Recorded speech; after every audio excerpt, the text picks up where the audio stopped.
The statewide initiative is pushing homeowners to rethink how they protect their properties from wildfire. Today, the wildfire risk is moderate, but to help us understand what Zone 0 regulations look like, Malibu Fire Liaison Bradley Ucomb took me around a Malibu home to point out risk factors. As Ranger Tim said, you can see the start of the fire damage fairly close to the PCH. Several community members were able to capture footage of the broad fire from their phones and post it to social media. As Stacy Rouse mentioned, unification is the talk of the town. Here at Webster Elementary, parents are saying they're not as invested in this year's school board election. Instead, they're anticipating a district of their own. Calabasas city leaders are saying expenses are growing faster than revenue, and the city could be forced to declare fiscal emergency to raise the sales taxes. With a crowd of support at City Hall, last night's Malibu City Council meeting turned into a surprise resignation from Malibu's Fire Rebuild Ambassador. The Malibu community came together to celebrate those who have served for our country.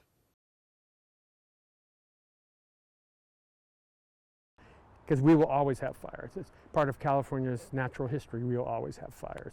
Zone 0 focuses on the area immediately around a home, the 0 to 5 feet zone.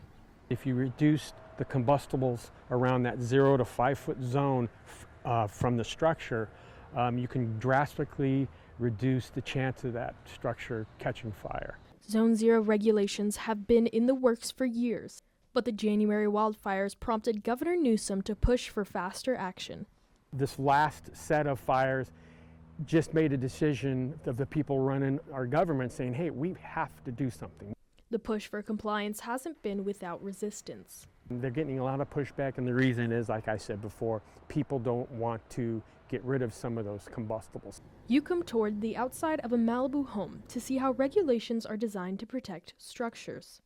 Imagine if it's on fire, this thing's raging, it goes, follows that wood fence, and it's connected to another structure. So what we try to tell people is break that connection up. Ucomb says homeowners should replace high-risk areas with non-flammable alternatives. What I would do is remove all this stuff, remove the stuff against the house, put decorative rock and non-flammable thing.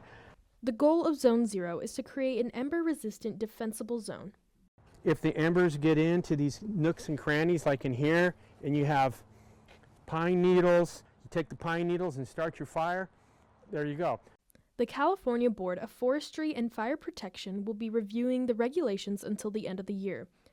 After that, they will be mandatory.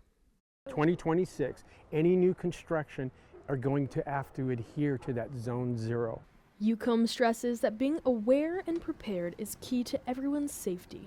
Lower the amount of fuel you have around your structures, and just get your place prepared, and then leave. Get out of the way. A debate over two things in Malibu most everyone wants: a safer PCH and maintaining the rural character of the community. I think everyone, if it meant to save one life, would all say yes to it, but we feel like what you're presenting to us is not enough. Tensions rose during a lengthy meeting Monday night as Caltrans presented its plan to extend the life of the PCH and reduce crashes that happen after dark. The projects that would begin as soon as this spring include resurfacing part of the highway, adding sidewalks, and installing 42 new streetlights in the 16-mile stretch between Malibu city limits and Pepperdine University. You really do have to think about light or life. The city's planning commissioners were skeptical of parts of the plan, while LA County leaders urged for action.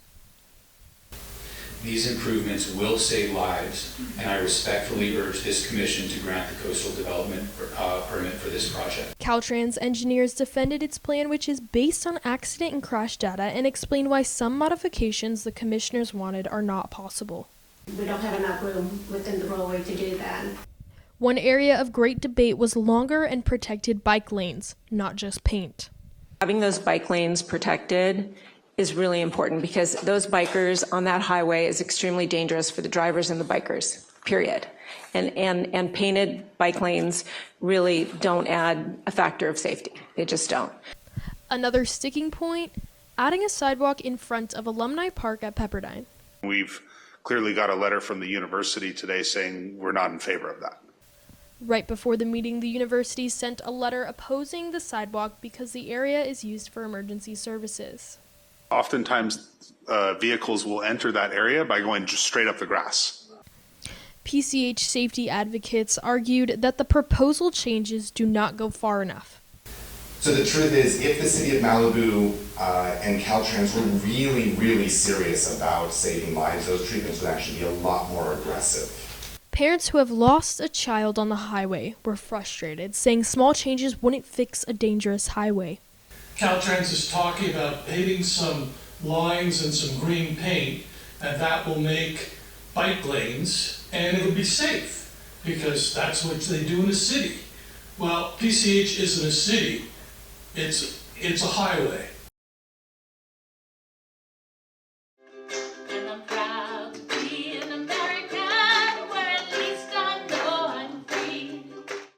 Malibu City Hall hosted their 26th annual Malibu Veterans Day celebration. The sacrifice and the love for our country that you have shown and show all of us that what true patriotism is. And we just want to say thank you for that. The event had a full house of community leaders and members from local Boy Scouts to the Malibu High School ROTC, cheering on the spirit of service through dancing, singing, poetry, and heartful speeches.